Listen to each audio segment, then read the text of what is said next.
Alô, amigos, bem-vindos a mais um episódio do podcast Casos de Júri.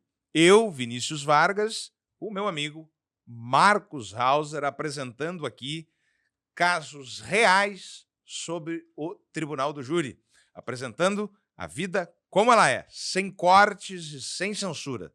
Nos siga no Instagram, casos.dejuri, e no YouTube, Casos de Júri Podcast. E aí, Marcos? Hoje estamos aqui para trazer mais um caso de júri. Mas a gente vinha na BR-116 e, no fim, tratamos de outros processos. Ontem tu estava naquela audiência, enlouquecido e num gritedo. E, no fim, nós nem falamos sobre o júri de hoje, aqui no podcast do nosso Casos de Júri. Afinal, o que nós vamos tratar? Qual é o júri que nós vamos trazer aqui hoje? Pois é, eu estava pensando, eu acho que o caso do caminhão de gás. Do caminhão de gás. Caminhão de gás. Mas antes de falar do caso do caminhão do gás, tu vai ter que prometer uma coisa para mim e para o nosso público, para nossa audiência. Depende. Não, foi aquilo que em teu nome eu prometi num episódio anterior, que tu iria prestar atenção naquilo que eu falo, para não ficar repetitivo demais, porque eu falo, tu repete, eu falo, tu repete, aí dá um episódio de quase 2 horas, porque tu fica repetindo. O senhor vai prestar atenção no podcast, hoje pelo menos, só um dia, um episódio só, não custa. Sim, mas então fale algo que realmente chame a minha atenção, né? Fale coisas que prendam a minha atenção. Mas, Vinícius, tu tem por hábito não prestar atenção naquilo que eu faço. Não, é que eu presto atenção naquilo que realmente me importa. Então tá, pessoal. Mas, Marcos, o caminhão do gás. Por que o caminhão do gás hoje? Para essa audiência, esse público maravilhoso, eu amo cada um de vocês. Bom, o caso do caminhão do gás, porque esse caso vai mostrar pro nosso público como é importante a estratégia defensiva para conseguir o melhor resultado no júri, né? O que é o caso do caminhão do gás? Esse aqui é um caso em que nós começamos a atuar apenas na fase do plenário. Nós não acompanhamos o processo desde o começo. Diferentemente de um episódio anterior, que nós falamos do caso do aborto, em que eu fui advogado lá desde a fase policial até o júri, neste caso é um pouco diferente. Nós somos contratados por familiares dos réus para atuar especificamente no plenário do júri. E esse caso é muito interessante, doutor Vinícius, porque quando a gente assume o caso, eram 2 réus, o doutor Vinícius patrocinou a defesa do filho do dono do depósito de gás e eu patrocinei a defesa do funcionário do depósito de gás. O que acontece? Quando a gente assumiu o caso, eles estavam presos há 2 anos, isso, doutor? Há 2 anos. Mas resumindo, né, a acusação, Marcos, a acusação era de que o funcionário, que era um senhor, isso, era um senhor de idade já. Um senhor de idade, seus 50, 60 anos. Isso. Mas já judiado pelo tempo também, isso, né? Eu tinha pego um pouco mais de estrada de chão que a gente. Isso. Tá? Isso, ele pegou mais chão do que asfalto. Né? E o filho do dono do estabelecimento comercial, que era um comércio de gás de cozinha. Né? Vendia água e gás. E eles eram acusados de matar um indivíduo a tiros, mediante disparos de arma de fogo. A acusação era bem clara, porque dividia a conduta de cada um, enquanto o senhor da idade, a acusação dizia que ele teria dado pauladas nesse indivíduo, enquanto o filho do depósito de gás efetuou os disparos. As pauladas eram para desnortear a vítima, enquanto que o filho, com um revólver, matou a vítima. O que, aliás, seria qualificado o crime, já que as supostas pauladas, teriam impedido que a vítima se defendesse. Exatamente. E a motivação do crime estava relacionada a uma questão de vingança, enfim, porque a vítima estava roubando um botijão de gás. Subtraindo. Isso. Foi no período noturno, e a vítima estava subtraindo gás de cozinha, botijão de gás, do caminhão que ficava estacionado de frente ali no pátio do estabelecimento. Ele ficava na rua, na verdade, ficava em Isso, cima da calçada, na rua, na frente. Assim. Exatamente. Uhum. Então, o que acontece? Quando a gente assume essa defesa, quando a gente vai para o plenário, eles estavam presos há 2 anos.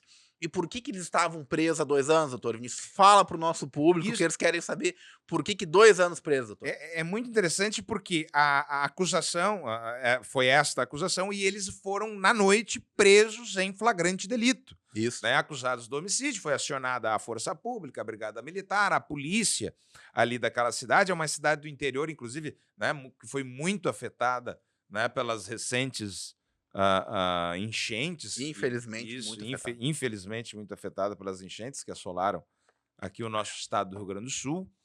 E eles foram presos em flagrante.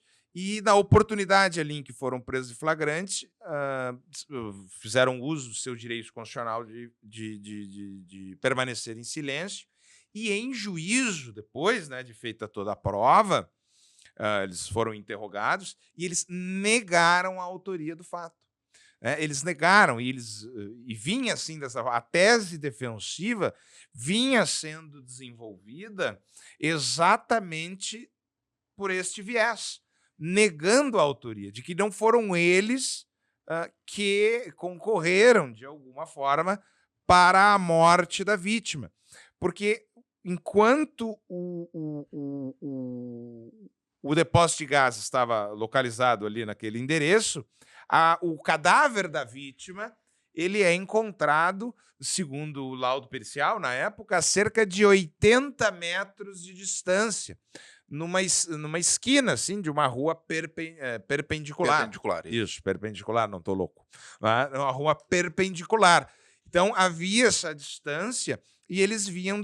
O cadáver estava, então não estava de frente ao estabelecimento comercial, e eles vinham desenvolvendo esta tese, ao nosso ver, né, manifestamente equivocada, tanto que acabaram ficando presos por 2 anos. Responderam o processo preso por 2 anos. Indivíduos absolutamente primários, sem nenhum antecedente criminal, sem nenhum histórico criminal, e acabaram ficando recolhidos ao sistema prisional, absolutamente primários e tudo. E então nós assumimos a defesa desses 2 acusados, desses 2 cidadãos, e eu me lembro que daí o doutor Marcos ficou com o funcionário, que era o senhor mais de idade. Nós acabamos dividindo, porque como a acusação dividiu os comportamentos, as condutas, né?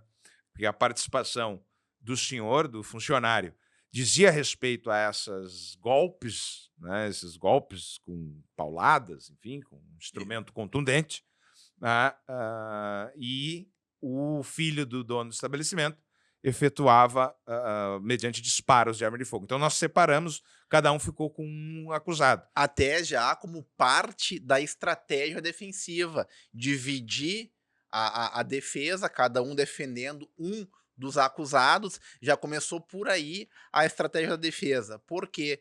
Porque na hora de colocar para o jurado essa questão da conduta de cada um, nos pareceu que seria melhor para a compreensão deles que advogados distintos falassem sobre as condutas atribuídas a cada um dos seus constituintes, correto, doutor Vargas? Com certeza, porque como a estratégia defensiva, como a acusação diferenciava as condutas, a concorrência de cada um para o crime do homicídio, nada mais justo do que as defesas também fazerem essa diferença, exatamente para compatibilizarem esta conduta que era imputada a cada um deles de forma distinta. Então, nada mais justo do que visualmente, né, serem defensores distintos, exatamente para facilitar a compreensão. E também para evitar a colidência, porque tu imagina que chega lá o funcionário, na hora de contar a versão dele dos fatos, diz, olha,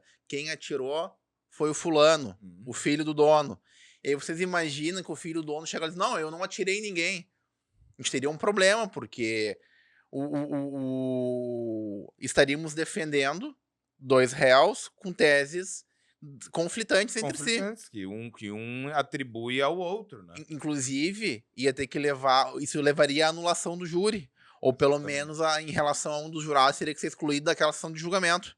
Então tu te recorda, mas a gente assume o processo, assume a defesa desses dois e fizemos aquela leitura que na verdade, quando nós somos procurados para atuar, ainda mais nessas oportunidades em que só nos resta a sessão de julgamento, a gente faz aquela primeira leitura dinâmica do contexto dos fatos, para entender, para compreender o contexto dos fatos, da prova em si, daquilo que se tem, da própria versão do acusado, e de pronto, né, mano? De pronto já detectamos que a negativa de autoria era algo totalmente inconcebível. Era algo, digamos assim, era a assinatura, era só calcular a pena. Né? Exatamente. Isso, era só calcular. Porque seria mais uma vez duvidar da inteligência dos jurados. Exatamente. Subestimar a inteligência do jurado. Até porque havia uma testemunha semi-ocular, se é que podemos assim chamar, porque ela ouviu os disparos, ouvia a gritaria, mas não viu os fatos. Embora tenha dito que viu. Ela viu quem correu atrás da vítima. Ouviu os disparos, mas não sabe quem atirou na vítima. Né? Mas não sabia quem era o autor. Ela identifica a pessoa que correu atrás da vítima. Né? A testemunha viu a vítima, viu que houve uma rusga ali naquele local e que a vítima saiu correndo. E viu quem saiu atrás da vítima correndo. Ouviu os disparos, mas não sabe quem atirou. E como o doutor Vinícius falou, a gente fez aquela leitura superficial do processo, a gente analisou a prova que já estava angariada aos autos do processo e chegamos a uma conclusão. Olha, essa tese aqui de negativa de autoria não vai colar. Vamos atrás da verdade. E como é que nós vamos descobrir qual é a verdade? Indo até a penitenciária e conversando com os réus. Chegando lá, eles nos contaram, nos relataram o que de fato aconteceu no dia.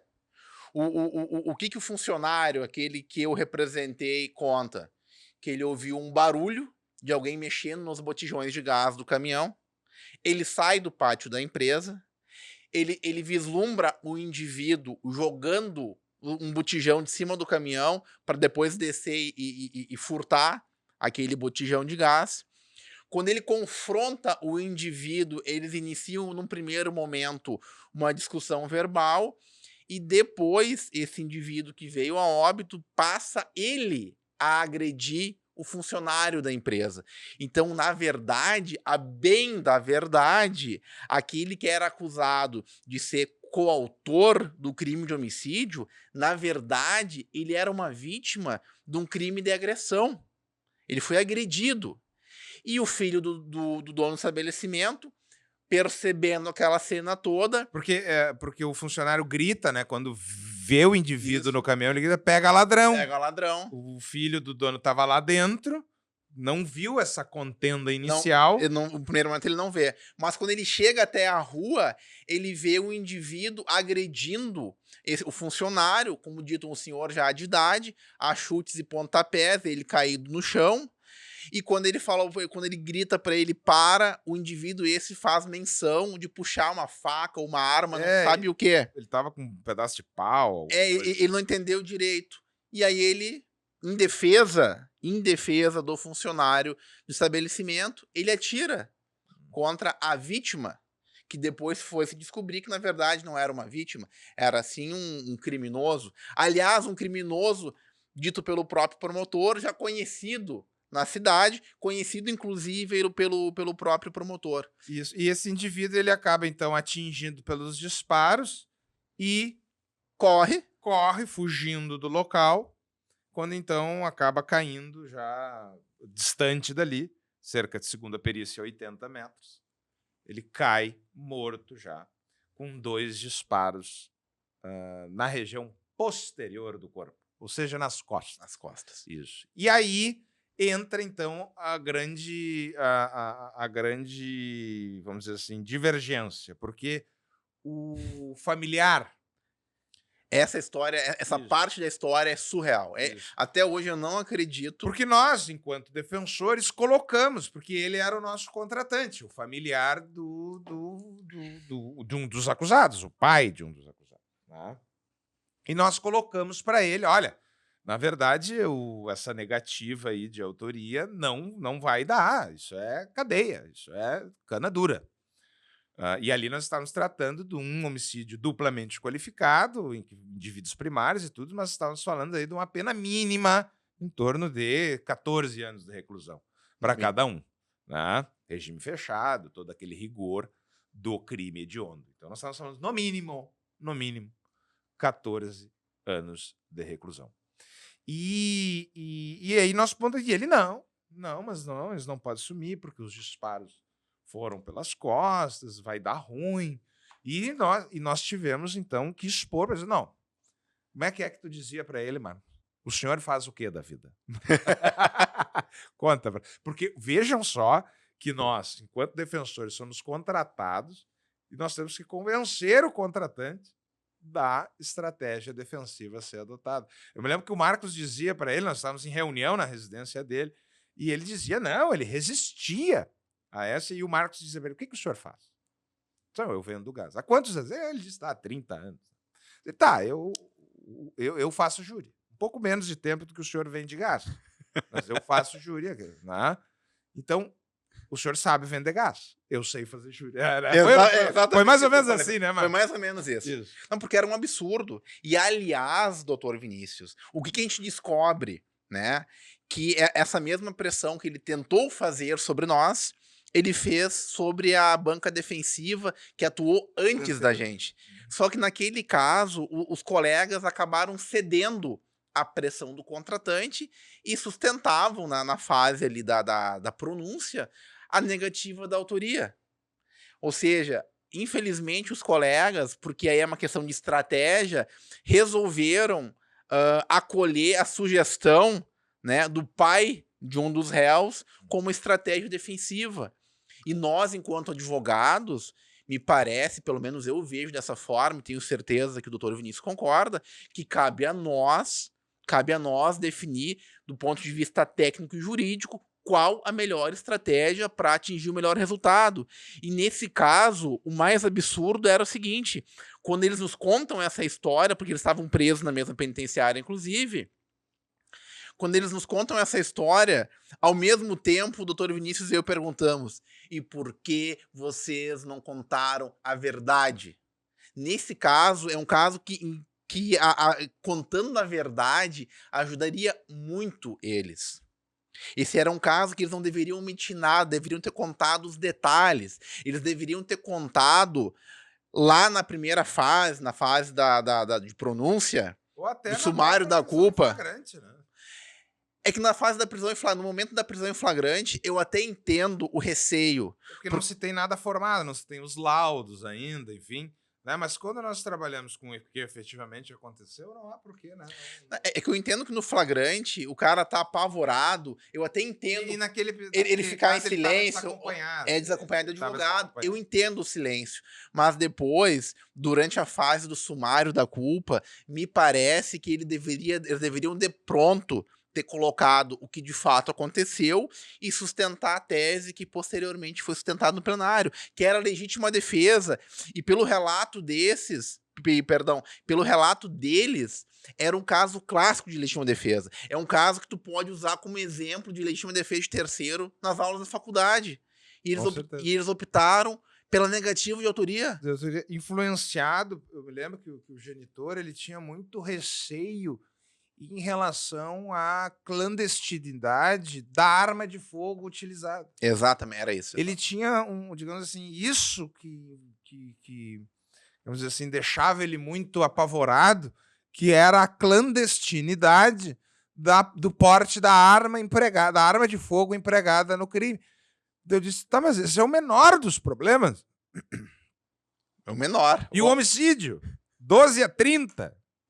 O porte de arma é 2 a 4, 3 a 6, o mais grave que seja.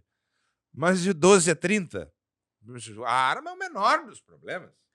Eu me lembro que ele perguntava, mas doutor, e o que que ele vai falar quando perguntarem da onde veio a arma?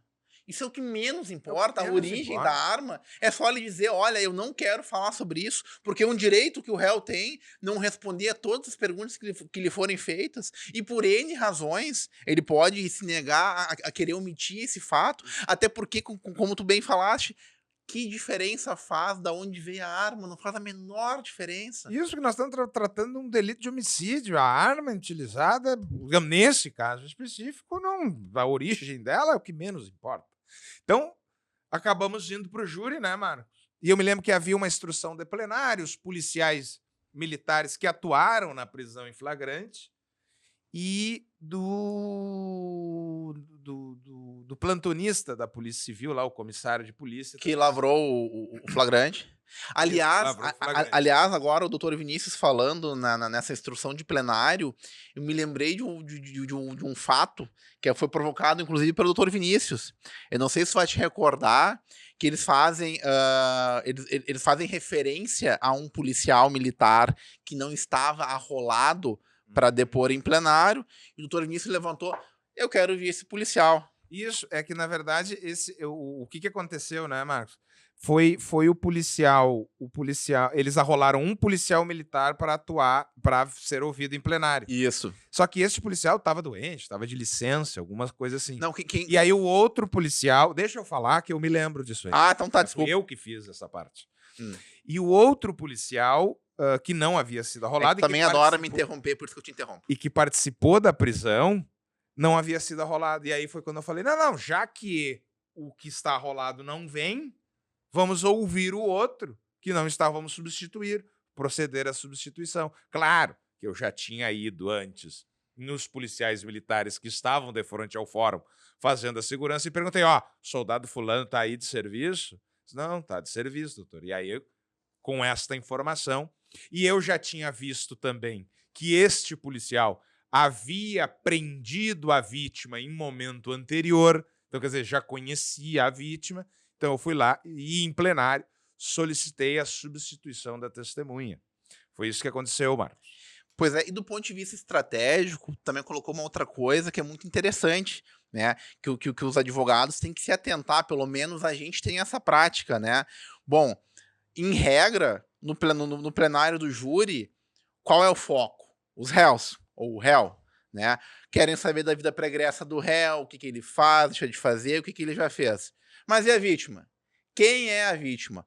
Muitas vezes, saber quem é a vítima é muito mais importante do que saber quem é o réu. E nesse caso, essa pesquisa que a gente fez, com base nas informações que estavam nos próprios autos, apontavam para um caminho muito interessante.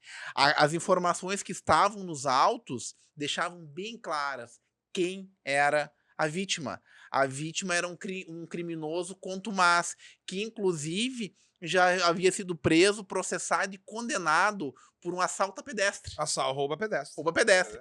Celular. Isso, a mão armada. A mão armada, exatamente. E eu me lembro que isso era até a vítima era um deficiente visual. Exatamente. Isso, era um deficiente visual. Então, na verdade, e tudo isso então foi trazido no julgamento. Exatamente. Mas é importante, então, que no cenário, o dia D, né, o dia do julgamento, estão todos ali apostos, sorteados os jurados, aquela coisa toda, inicia-se a instrução de plenário e na arrancada tem aquele briefing com o acusador, né?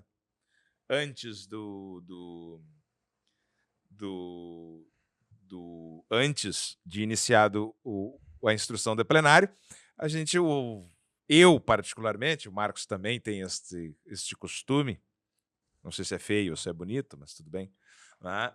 De chegar no promotor e aí, doutor, hoje é na ruim? É na dura ou na mole? A gente quer saber, né? Porque óbvio que a gente vai sempre preparado para o pior.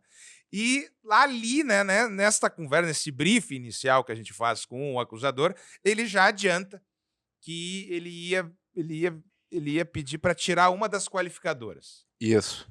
Uma das qualificadoras, porque eram duas, ele ia afastar uma das qualificadoras. Exatamente. E aí... E aí fizemos a instrução, né, Marcos? Sim, exatamente. Fizemos a instrução e veio o interrogatório dos réus. Já trouxemos informações de quem era a vítima nessa instrução. Este policial militar, em que eu faço essa questão da substituição, ele é ouvido e traz, então, as questões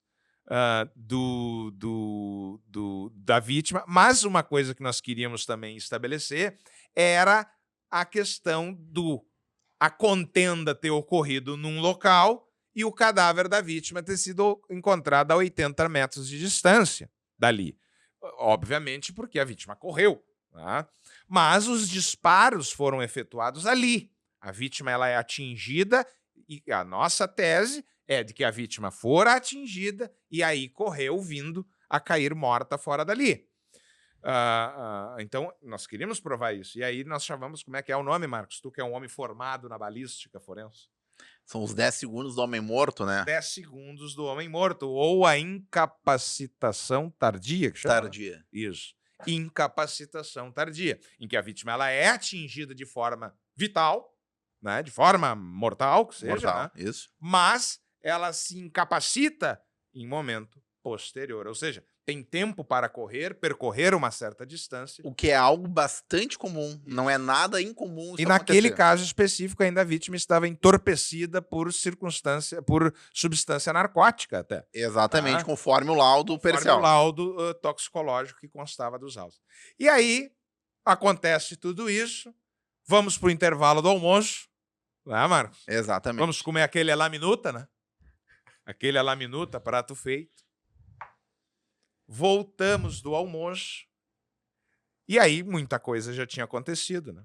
O doutor Marcos não se aguenta, um homem ansioso, vai lá e brifeia o promotor de novo. É que, na verdade, o que ele não conta, né, que ele conta só a versão dele dos fatos, foi o seguinte, né, o doutor Vinícius tem um costumezinho feio, ele tem vários, mas um em particular, né, que ele faz uso do tabaco, ele é fumante. Tá, mas que fique bem claro, eu estou em processo para largar este vício. Por gentileza, não me interrompa, obrigado. Não lhe concediu a parte. Eu só estou esclarecendo. Ele não concediu a parte. Mas prosseguindo, então... Mas eu tenho direito à parte legal.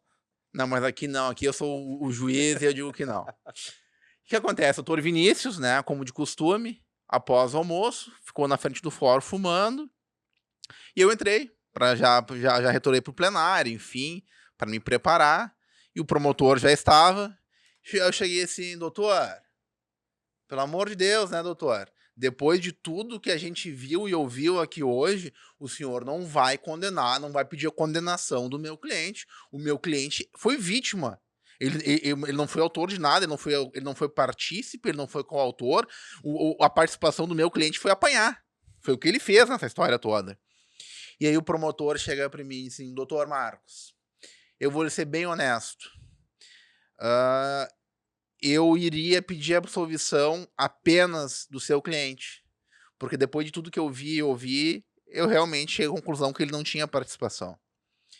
Mas depois de toda a prova produzida, eu vou pedir absolvição de ambos os réus. E lhe digo mais, doutor. Se eles tivessem contado essa história que eles contaram hoje, se eles tivessem falado a verdade desde o começo, eles estariam soltos. Porque eu teria pedido a soltura de ambos. Porque, doutor Marcos, para mim uma coisa é lógica. Haviam 3 pessoas na rua. Um morreu. 2 estão aqui sentados. 2 estão sentados aqui. Quem matou? Ou foram os 2, ou pelo menos foi um dos 2. Só que eles diziam que não. Não tinha como pedir para soltar eles. Porque era evidente que os 2, ou pelo menos um dos 2, tinha participação. E o promotor, depois, quando ele vem nos debates, o promotor fala... E deixa claro isso. Deixa claro isso e diz o seguinte. O réu era conhecido da promotoria. O promotor... A vítima era conhecida da promotoria. Imagina quantos casos um promotor de justiça tem para ele conseguir conhecer, saber quem é um determinado réu. Ele tem que conhecer muito bem essa pessoa. E nesse caso, a vítima, como ele disse, já era freguês do Ministério Público. E aí só demonstra o erro da estratégia até então. Isso. E aí, de novo, a sensibilidade do advogado criminal que atua no tribunal do júri, em ter esse sentimento, em ter esse feeling, que nós chamamos, né, de que antes dos debates, na instrução de plenário, na correta versão defensiva apresentada pelos acusados por ocasião do interrogatório perante o Conselho de Sentença, e depois do almoço, do à la minuta, do ovo estalado em cima do bife, o promotor de justiça mudou a sua convicção. Convencemos, inclusive, o O promotor. acusador. Então, a gente demonstra o trabalho defensivo efetivo. Ele fica mais do que demonstrado quando convence, inclusive, até o acusador. O acusador e era o mesmo. Inclusive, foi o promotor que assinou a denúncia, Isso. que veio desde o início, E que pediu a prisão. que pediu a prisão dos dois. Então, é o mesmo promotor que o caso se arrastou durante 2 anos. E o mesmo promotor atuou durante os 2 anos. Promotor antigo na comarca. Segundo ele, há 16 anos trabalhando naquela comarca. Na Então, época, doutor, nós nem advogávamos há tanto tempo. exatamente. Nem Ele- advogava. Ele era promotor de justiça daquela comarca e nós Ah. ainda éramos estudantes de direito. Exatamente. E aí foi o que aconteceu. E os réus, certamente, né, por pedido da acusação e por pedido da defesa, restaram absolvidos e expedindo o alvará de soltura, foram para casa, retornaram aos seus lares. Mas este caso do caminhão do gás, ele fica aqui emblemático exatamente por isso. Porque a versão a ser apresentada pelos acusados, ela exerce tamanha influência que, neste caso, influenciou o próprio acusador. E tem uma outra questão da estratégia que também é legal do nosso público saber, que é o seguinte: o doutor Vinícius e eu, nós temos por hábito, depois que a gente tem a lista dos jurados, dar uma pesquisadinha para ver o que o jurado faz da vida, enfim, qual a tendência que ele tem para julgar determinado caso. E nesse caso específico, nós combinamos que nós daríamos preferência para quem atuava no comércio. Por que pessoa que atua no comércio? Porque o fato decorre de uma tentativa de furto num comércio local e porque a vítima Era um assaltante. era um assaltante, já tinha um histórico. Ladrão. Inclusive, eu me recordo que um dos jurados, ele trabalhava num posto de gasolina, ele era frentista de posto. E aí eu viro pro jurado lá pelas tantas e digo assim: a vítima poderia muito bem ter assaltado o senhor, enquanto o senhor trabalha lá atendendo seus clientes com bastante dinheiro, não raras às vezes, ele poderia ter lhe apontado uma arma e ter lhe assaltado, poderia ter lhe roubado, quem sabe até tirado a sua vida por causa do vil metal. Do vil metal. E o jurado, instintivamente, ele olha pra mim e assente com a cabeça como quem diz: tu tem razão, poderia ter feito isso comigo. Mas esse caso, doutor Vinícius, além da estratégia, ele tem uma outra peculiaridade que o doutor Vinícius não quis contar, mas eu vou contar, né? Que ali, talvez não deveria nem ser o caso do caminhão de gás. Agora estava pensando no caminhão de gás, não. Eu acho que isso aqui devia ser o caso do merengue. Do merengue. O caso do merengue. Por quê? Porque... Ao final, né? Porque não foi ao final. Voltamos do almoço, iniciamos os debates, e quando o promotor pede a absolvição, as defesas também pedem a absolvição, por óbvio. A magistrada, ela concede um intervalo para tomar um café, tomar uma água, para os jurados irem no banheiro, para depois retornar e fazermos a votação. Como naquela comarca não havia sala secreta, a votação se daria no próprio plenário, de modo que a magistrada determinou que todos aqueles que não fossem atores, né, daquele júri, que se retirassem e aguardassem no corredor. E nisso, o doutor Vinícius foi fumar, eu fui lá fumar junto com ele, embora não fume, fui só acompanhar o colega. Estamos voltando pro salão do júri, está sentado ali no corredor o o pai do réu, o pai do cliente De um dos defendido réus, pelo doutor Vinícius. Aquele que queria a negativa da autoria e tal. Que estava preocupado com a origem da arma. Da arma. Eles chamam o doutor Vinícius e foi uma das melhores frases que eu já ouvi nesses 15 anos fazendo júri. Ah, doutor, tá um merengue, né? Pô, como assim, cara? Como assim tá um merengue, pô? O cara passa um trabalho todo pra convencer ele, pra fazer tudo, pra mudar a convicção do promotor de justiça. E, tá um merengue. Não, tá um merengue. Tá de sacanagem, né, Aspira? Tá um merengue porque o promotor pediu absolvição. Pô, eu cheguei a parar e olhar pra ele, deixa pra lá. Eu entrei no salão do júri. Porque ele falou assim, tá um merengue porque, tá fácil de absolver porque o promotor pediu. Não, tá fácil de absolver porque a gente convenceu o promotor a pedir. Isso. Porque de acordo com a tua tese do não, e o promotor fala. E pior de tudo isso. Nos debates, o promotor deixa claro. O promotor deixa claro.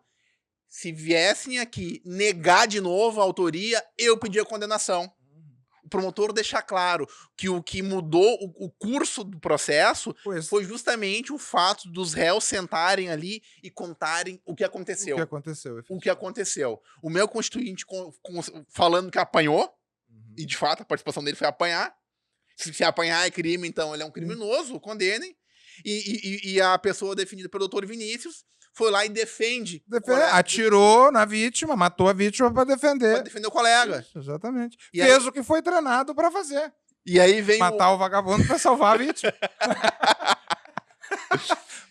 Atirou no vagabundo pra salvar o refém. Aí vem o pai do réu dizer que tava um merengue. Olha, eu para não cometer um crime de homicídio dentro do foro, preferi entrar salão de júri adentro e me preparar. Mas então, nos encaminhando, os réus restaram absolvidos. E você que está nos assistindo aqui, acompanhar histórias reais do Tribunal do Júri, de processos criminais que envolvem crimes dolosos contra a vida, homicídio consumado e tentado, aborto, infanticídio, instigação ao suicídio. Nos acompanha aqui através do Instagram, coloca na legenda aqui, casos.dejúri, @casos.dejúri, ou através do YouTube, no Casos de Júri Podcast. Coloca tudo na legenda, inclusive os nossos perfis pessoais no Instagram, @ViniciusVargasADV. Depois o Marcos fala o dele. Bom, pessoal, mais uma vez, quero agradecer a nossa audiência qualificada, né, por nos acompanharem aqui, agradecer a todos pela paciência, pela audiência, pedir desculpas pelo doutor Vinícius, ele é mesmo assim, ele não faz por mal, ele é assim. Pessoal, quem quiser, curte, compartilha, quiser marcar lá o @ Marcos Hauser, me segue lá no Instagram e vamos lá, em breve teremos mais um episódio. Forte abraço a todos, até a próxima.